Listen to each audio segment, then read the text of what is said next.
All right, so, thank you. All right, so Prop 36, it passed by 70%, and I was certainly glad it passed. I voted for it. You opposed it, and that I find frustrating. It's like you're not in step with the concerns of a lot of people in the I community. did not oppose Proposition 36. Okay, you voted for it? Yeah. Okay, that's good to hear. But the bigger buildup on this, we were privileged, Torrance, City of Torrance, we had the sheriff and the district attorney. Thank God for Nathan Hockman. I'm so glad he got elected. He came to our city. We've never had a DA visit like this.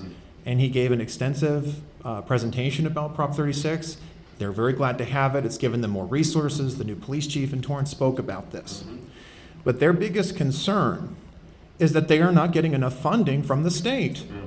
I believe, I think this is what you have shared or the governor has shared. Well, we've given $100 million.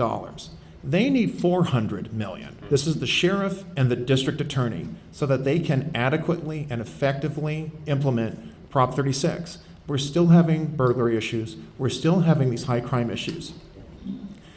How are you going to resolve this? Because you have not properly funded Prop 36 so that cities and counties can implement it. Okay, well, I think this ties to, our earlier conversation about how we're going to pay for things. I mean, it's, the state, like I was talking about earlier, we have to live within our means. And so, while we were able to allocate $100 million toward that effort, we know that more work needs to be done. But here's the thing. There's a problem here, okay? There's this proposition coming up, Prop 50. Now, I don't care where you stand on it. The state is spending $250 million on that. When that's $250 million that could have been funding Prop 36. And not only that, there were mistakes in the ballot, and we've got Democratic and Republican groups have spoken against it, League of Women Voters. But the big issue is that's $250 million that could have been for Prop 36. The priorities are really mixed up here. How are you going to fix this? Well, again,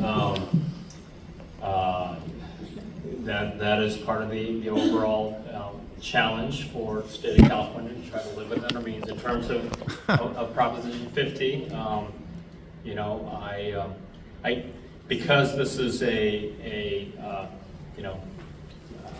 an official state meeting, I can't campaign for or against a proposition,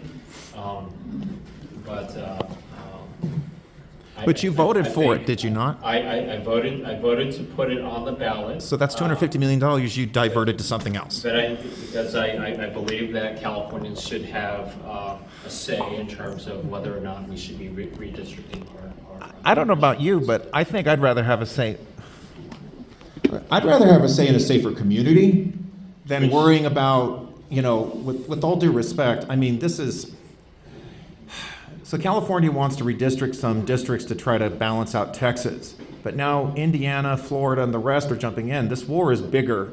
Kevin Kiley has a bill you might want to support. I know he's a Republican. He wants to stop all the partisan gerrymandering. But the bottom line is this, plenty of offense. There's a lot of people who are still victims of crime here. Prop 36 needs the money. Yeah. That's where it should have gone. Well, Arthur, I think your framing of this issue is unfair. It's, clearly we're not just spending $100 million to address public safety.